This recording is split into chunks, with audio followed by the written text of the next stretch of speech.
Then the Lord said to Joshua, "Do not be afraid, do not be discouraged. Take the whole army with you and go up and attack Ai.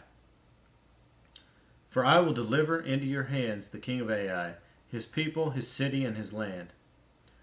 You shall do to Ai and its king as you did to Jericho and its king, except that you may carry off their plunder and livestock for yourselves.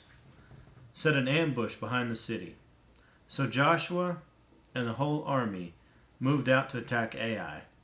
He chose 30,000 of his best fighting men and sent them out at night with these orders. Listen carefully. You are to set an ambush behind the city. Don't go very far from it. All of you be on the alert. I and all those with me will advance on the city, and when the men come out against us, as they did before, we will flee from them.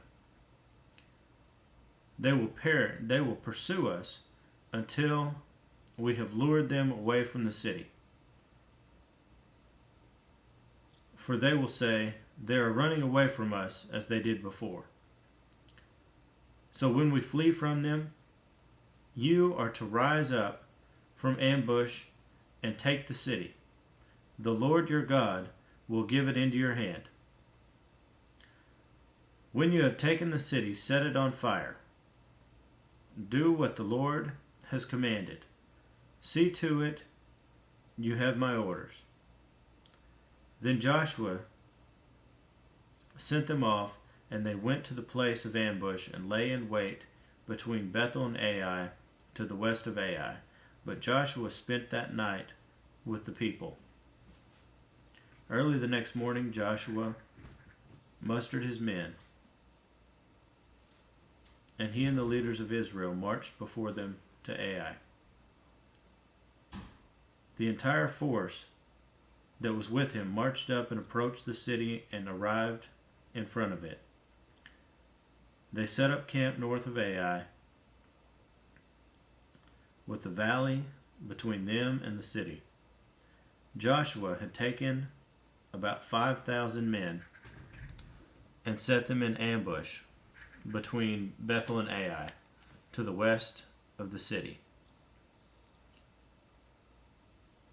They had the soldiers take up their positions, all those in the camp to the north of the city and the ambush to the west of it. That night Joshua went into the valley. When the king of Ai saw this, he and all the men of the city hurried out early in the morning to meet Israel in battle at a certain place overlooking the Arabah. But he did not know that an ambush had been set against him behind the city. Joshua and all Israel let themselves be driven back before them, and they fled toward the desert. All the men of Ai were called to pursue them, and they pursued Joshua and were lured away from the city. Not a man remained in Ai or Bethel who did not go after Israel.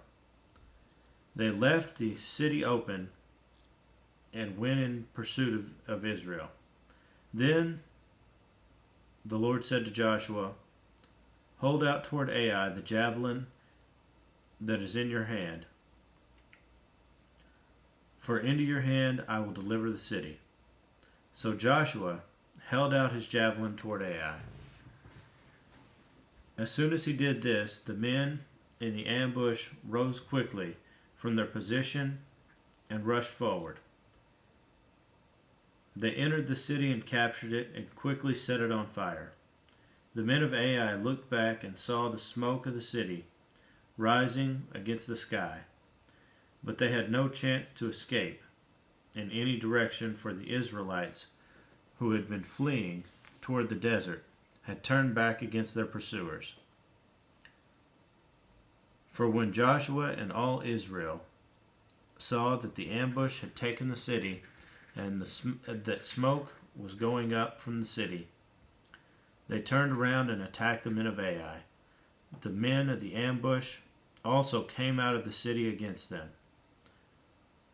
so that they were caught in the middle, with Israelites on both sides. Israel cut them down, leaving them neither survivors nor fugitives. But they took the king of Ai alive and brought him to Joshua. When Israel had finished killing all the men of Ai in the fields and in the desert where they had chased them, and when every one of them had been put to the sword, all the Israelites returned to Ai and killed those who were in it. 12,000 men and women fell that day, all the people of Ai, for Joshua did not draw back the hand that held out his javelin until he had destroyed all who lived in Ai.